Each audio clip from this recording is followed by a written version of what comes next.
या लड़ने वाले सभी योद्धाओं को, माताओं, बहनों, नौजवान साथियों, सबके चरणों में प्रणाम अर्पित करता हूं। और वो जो भाई ने बताया वो असल में कोरोना का इलाज नहीं टोया जा रहा था, वो असल में आपका इलाज टोया जा रहा था। और आपका पक्का इलाज इन बांधने की तैयारी कर ली थी। वो गाम राम जब खड़ा होया, उसकी बुद्धि ने काम करा, और जब लठ आए या घर घर दस्तक आड़ेगा, जब लठ लागने स्टार्ट होए, जब मशा बचा है, अगली पीढ़ी जब बचाई है, तो उससे तो बच गए। लेकिन जो लोग जाड़ में फंस गए थे, उनके हार्ट अटैक, ब्रेन हैमरेज, लकवा, नपुंसकता, बांझपन, एलर्जी, दांत उड़ना, मेमोरी उड़ना, बाल उड़ना, उनका ही चालू हो रहा है। उनकी अगली पीढ़ी तक ही जान लग रहा है, वो आप सब ने पता है। क्योंकि मुद्दा जमीनों को जबरदस्ती हथियाने का है, जिसके लिए आप आज इकट्ठे हुए हैं मेरे ख्याल से। और इस मसले पे जनता सरकार मोर्चा बहुत लंबे अरसे से बात कर रहा है। ये कोई छोटी मोटी योजनाओं का दौर नहीं चला हुआ। वर्ल्ड इकोनॉमिक फोरम ने ऐलान किया हुआ है 2030 तक है कि हम एक ऐसी दुनिया बनाने वाले हैं जिसमें आपका किसी भी चीज के ऊपर मालिकाना हक नहीं रहेगा और आप खुश रहेंगे। बाकायदा ऑफिशियल स्टेटमेंट है, और उस स्टेटमेंट के ऊपर आपका दिल्ली वाला राक्षस खुजलीवाल भी, राहुल गांधी भी, नरेंद्र मोदी भी, इसकी सरकार, जहां जहां हर पार्टी की सरकार है कहीं किसी राज्य में, वहां के मुख्यमंत्री वर्ल्ड इकोनॉमिक फोरम की वेबसाइट पर जाकर हाजिरी लाकर अपनी गुलामी को ऑलरेडी वहां साबित कर चुके हैं। आप लोगों की गुलामी को निश्चित करने के लिए उन्होंने एक दस्तावेज जारी किया हुआ है जिसका नाम है आधार कार्ड। उस आधार कार्ड का पर्पस है कि आपके मौलिक अधिकारों को छीन लिया जाए। मौलिक अधिकार किसके होंगे? जो आदमी यहां मूल होगा। मूल कौन होगा? जो अपनी जड़ों में रहता होगा। यानी कोई भी ऐसा व्यक्ति जो अपनी पुश्तैनी जगह पर रहता है, अपनी पुश्तों व अपनी जो पुरखों की परंपरा है उसको मानता है, पंचायती सिस्टम में विश्वास रखता है, धोती और कुर्ता पहनता है और अपने पुरखों की ही भाषा बोलता है, उस आदमी के पुश्तैनी अधिकार सुरक्षित रहेंगे। इसीलिए इस आधार कार्ड को जारी करके, और पिछले जो 1998 से लेके ग्लोबलाइजेशन, प्राइवेटाइजेशन और जो लिबरलाइजेशन का जो पूरा दौर था एलपीजी का, इसके तहत इन लोगों ने पानी दिया शीश इसके तहत इन्होंने क्या किया? आपको आपकी जड़ों से काटने का प्रयास किया। क्योंकि अगर एससी एक्ट की धारा 1 में जाएंगे तो आपको पता चलेगा कि गांव में रहने वाला व्यक्ति जो अपनी परंपराओं को मानता है, इनके कानून मानने के उनके ऊपर बाध्य नहीं है कानून माना जाए। इसीलिए हर व्यक्ति को उसकी जड़ों से काटा जा रहा है कि कहीं भी उनकी पुश्तैनी जमीन है, किसी भी तरीके से वो वहां से निकल करके किसी दूसरी जगह पर विस्थापित हो जाए। आपके गांव में कोई और आदमी पढ़ाने के लिए आएगा, लेकिन आपका बच्चा किसी दूसरे गांव में, दूसरे शहर में जाएगा, तो ना तो पढ़ने के लिए आपके गांव के अंदर सुविधा मिलेगी, ना ही नौकरी के लिए मिलेगी, ताकि विस्थापन होना जरूरी हो जाए।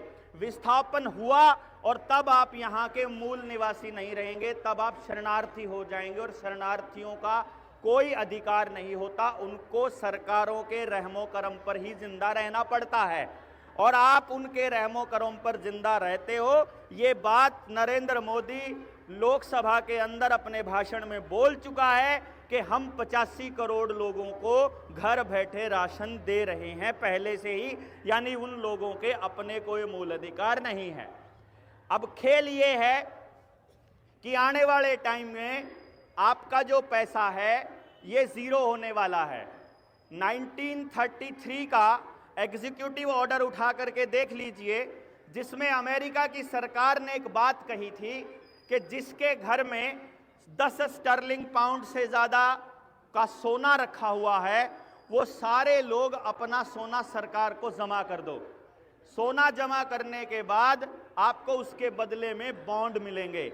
बॉन्ड को बाद में पैसों में कन्वर्ट किया जा सकेगा और आपको लगेगा कि वो जो पैसा है वो सोने के बराबर की कीमत है। लेकिन आज के टाइम पर जब रिजर्व बैंक को हम लोगों ने आरटीआई डाल डाल के चारों तरफ से घेरा, तो पता चला कि जो सोने के बदले कभी नोट जारी हुआ करते थे, आज नोट जारी करने के लिए किसी सोने की आवश्यकता ही नहीं है।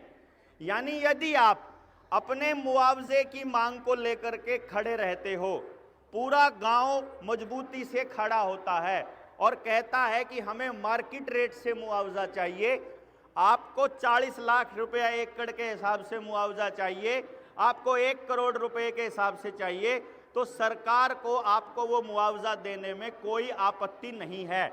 अभी तो वो सिर्फ कहने को फौरी तौर पर आपसे लड़ रही है, लेकिन चूंकि अब पैसा ना तो वो सोने के बराबर में छापते हैं, ना अब पैसे को वो आपको कैश देते हैं, अब उनको केवल डिजिट ट्रांसफर करनी है कंप्यूटर पर आपके खाते में, और आपको फीलिंग आने लग जाती है कि वो पैसा है। असलियत में आपकी जड़ों को लेना है, आपकी जमीनों को लेना है। किसी भी तरीके से हर गांव के आसपास ऐसा माहौल बनाना जरूरी है कि यहाँ के लोग यहाँ से विस्थापित कर जाए। या तो कोई ना कोई शुगर मिल लग जाएगा आपके गांव के आसपास, नहीं तो कोई इथेनॉल की फैक्ट्री लग जाएगी, नहीं तो कोई पावर हाउस लग जाएगा, कोई न्यूक्लियर पावर प्लांट लग जाएगा, कोई थर्मल पावर प्लांट लग जाएगा, और कुछ भी लगने के हालत में नहीं होगा तो वहाँ कोई डंपिंग यार्ड बन जाएगा, कूड़े करकट का ढेर स्टार्ट हो जाएगा। असली खेल है कि आपके गांव के आसपास का माहौल ऐसा क्रिएट कर दिया जाए कि आप गांव से विस्थापित हो जाएं। अब निर्णय आप लोगों के ऊपर है कि आप अपनी अगली पीढ़ियों को बचाने के लिए अपनी जमीनों को बचाने की लड़ाई लड़ते हैं या फिर मुआवजे की लड़ाई लड़ते हैं।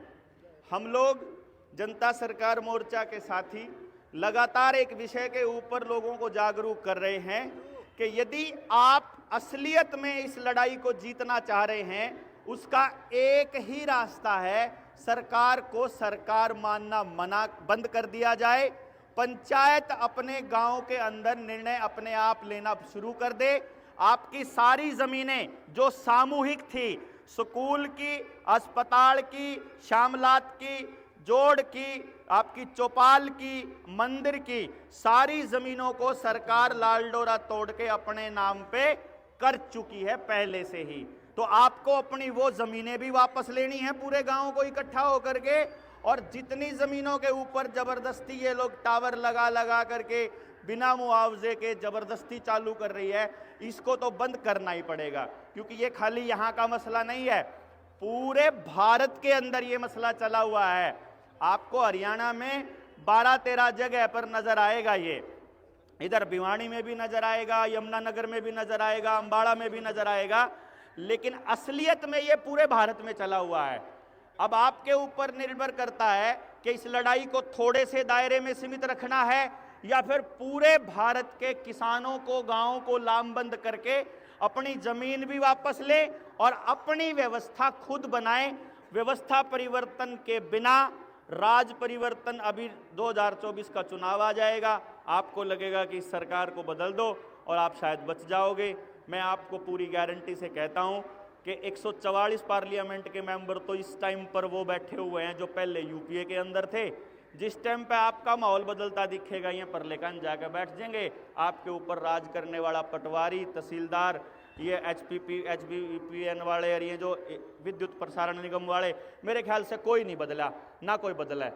तो इसलिए मैं गुजारिश करूंगा गामराम से कि भाई गामराम इस तरह का निर्णय कोई ले, पंचायत इस तरह का कोई निर्णय ले कि व्यवस्था गांव के हाथ में रहे, निर्णय लेने का फैसला गांव किसी तरह से करे, जल जंगल जमीन और जानवर का फैसला गांव कर ले, शिक्षा स्वास्थ्य न्याय राजनीति में से किसी तरह पूंजीवाद को निकाल दे, वरना पूंजीवाद आपके घर तक आ रहा है।